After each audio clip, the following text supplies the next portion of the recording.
అందరికీ నమస్కారం. Welcome to Bharati media. Andhra Pradesh రాజకీయాలు రోజురోజుకి వేడెక్కుతున్నాయి. తెలుగుదేశం పార్టీ నుంచి వైఎస్ఆర్ కాంగ్రెస్ పార్టీలోకి కొంతమంది వ్యక్తులు వెళ్తుంటే, వైఎస్ఆర్ కాంగ్రెస్ పార్టీ నుంచి టీడీపీలోకి వస్తున్నారు. దాంతోపాటుగా వాళ్ళ పార్టీలో నుంచి వైఎస్ఆర్ కాంగ్రెస్ పార్టీ నుంచే వెళ్ళి మళ్ళీ వైఎస్ఆర్ కాంగ్రెస్ పార్టీకి వస్తున్నారు. ఇలా సంచలనాలు నమోదవుతున్నాయి. దీనికి సంబంధించి వీళ్ళు అసలు ఇలా గోడ దూకటానికి లేదా ఒక పార్టీ నుంచి మరో పార్టీకి వెళ్ళటానికి కారణాలు ఏంటి, దీని వెనుకున్న ప్రలోభాలు ఏంటి, దీనికి సంబంధించి మనతో విశ్లేషణలో పాల్గొంటున్నారు దుర్గాప్రసాద్ మాస్టర్ గారు. మాస్టర్ గారితో మాట్లాడదాం. నమస్కారం దుర్గాప్రసాద్ గారు. సరే, ఎలా ఉన్నారు? సరే, ఆంధ్రప్రదేశ్ రాజకీయాలని ఫాలో అవుతున్నారు మీరు? అవును సార్. ఆంధ్రప్రదేశ్ రాజకీయాల్లో మంగళగిరికి చాలా ప్రముఖ స్థానం ఉంది. అక్కడి నుంచి లోకేష్ గారు టీడీపీ నుంచి ప్రాతినిధ్యం వస్తుంటే, అదేవిధంగా ఆళ్ల రామకృష్ణారెడ్డి గారు వైఎస్ఆర్సీపీ నుంచి ఉన్నారు. సార్, అక్కడి నుంచి ఆళ్ల రామకృష్ణారెడ్డి గత కొన్ని నెలలుగా పార్టీకి దూరంగా ఉన్నారు వైఎస్ఆర్సీపీకి. హఠాత్తుగా కాంగ్రెస్ పార్టీ అక్కడ ఎంటర్ అయిన తర్వాత, షర్మిల వచ్చిన తర్వాత మొట్టమొదటి చేరిన వ్యక్తి ఆళ్ల రామకృష్ణారెడ్డి. ఆ రోజు చాలా బాగా మాట్లాడారు.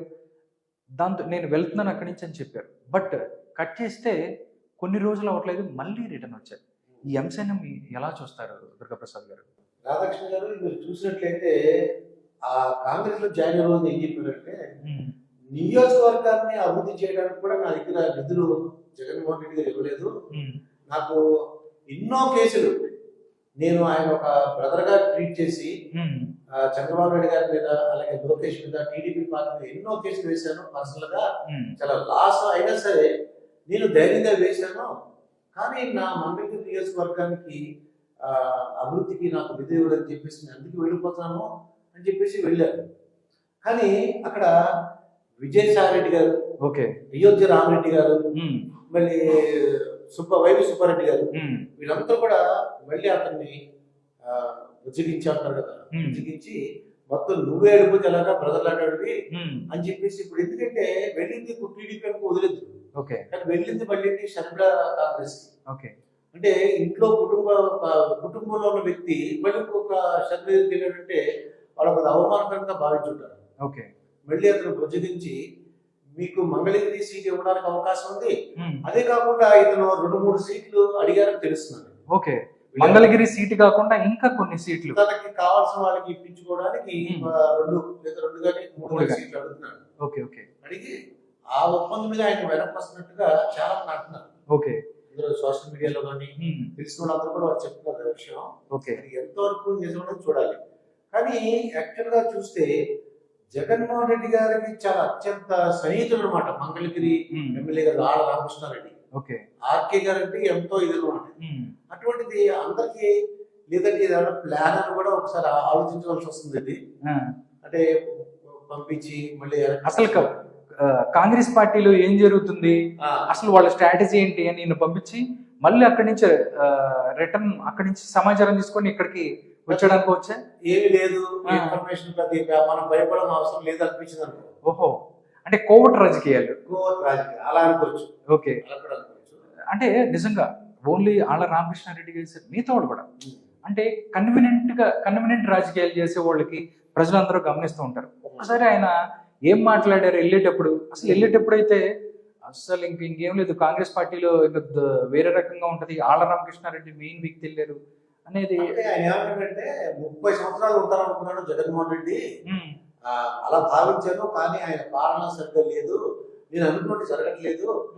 అట్లీస్ట్ నా నియోజకవర్గం కూడా నేను బాగు చేసుకోవడానికి నిధులు ఇవ్వలేదు, నన్ను ఇబ్బంది పెట్టారు అని తను బాధపడిన సంఘటన చూసాము. అప్పుడు ఎలా ఉంది, ఇప్పుడు ఎలా ఉంది కూడా మనం చూడొచ్చు ఒకసారి. అదే సార్, ఒకసారి ఆ వీడియో ప్లే చేద్దాం సార్. ఆ వీడియోలో ఏముందనేది మనం ఒకసారి చూడొచ్చు.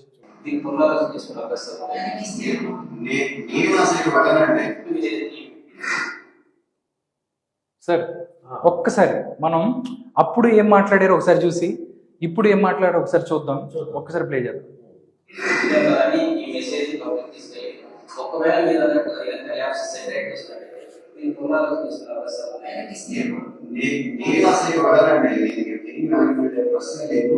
ఎందుకంటే ఏమంటే 125 కోట్ల రూపాయలు నిధులు కూడా పైసా లంచం లేకుండా కాంట్రాక్టులతో పనిచేయించే వాళ్ళని అందరూ కూడా గమనించండి. నేను అందరికీ కోరుకునేది ఒకటే, రాజకీయాల్లో ఉండే మనం అవతల ఒక పార్టీలో ఉన్నప్పుడు ఇంకో పార్టీని ఓడించాలని చెప్పేసి నా అనుకుంటాం.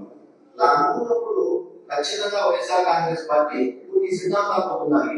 అవి ఏంటి అంటే మంగళగిరిలో టీడీపీ అభ్యర్థిని ఓడించాలి, సోమవారం టీడీపీ అభ్యర్థిని ఓడించాలి, పులివెందులలో టీడీపీ అభ్యర్థిని ఓడించాలి, అటు దాసువాక భీమవరం ఇలాంటి కొన్ని ముఖ్యమైనటువంటి ప్రాంతాలలో వైఎస్ఆర్ కాంగ్రెస్ పార్టీ తెలుగుదేశం పార్టీ అభ్యర్థుల్ని తన ఆపోజిట్ గా ఉండేటువంటి అభ్యర్థులను ఓడించాలి అంటే పనిచేయాలి మనం ప్రజలు. ఏమంటాడండి, పని చేయాలి కదా అంటున్నాడా? పని చేయాలి కదా.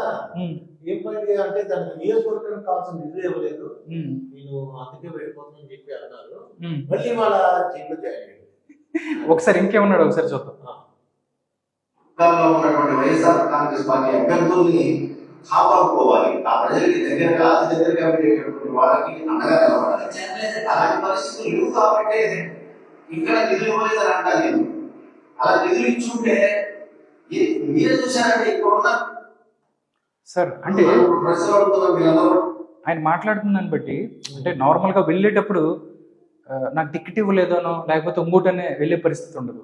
నిధులు ఇవ్వలేదు కాబట్టి నేను వెళ్తున్నానని చెప్తున్నప్పుడు కూడా అక్కడ టికెట్ వైఎస్ఆర్ కాంగ్రెస్ పార్టీ నుంచి ఆయనకి టికెట్ లేదు. ఎందుకంటే సార్ మనం చూసుకున్నట్టే మీకు తెలుసు, అక్కడి నుంచి పద్మశాలి అనుకున్నారు, అందుకనే గంజి చిరంజీవిని అక్కడికి తీసుకెళ్లారు. దానికి అందుకు గంజి చిరంజీవిని ప్రోత్సహిస్తున్నారని చెప్పి వీళ్ళు వెళ్ళిపోయారని అని టాక్ కూడా ఉంది. బట్ అంటే వెళ్ళేటప్పుడు అలా చెప్పరు కాబట్టి ఇలా మాట్లాడుతున్నారు. ఇంకేమన్నారు ఒకసారి చూద్దాం.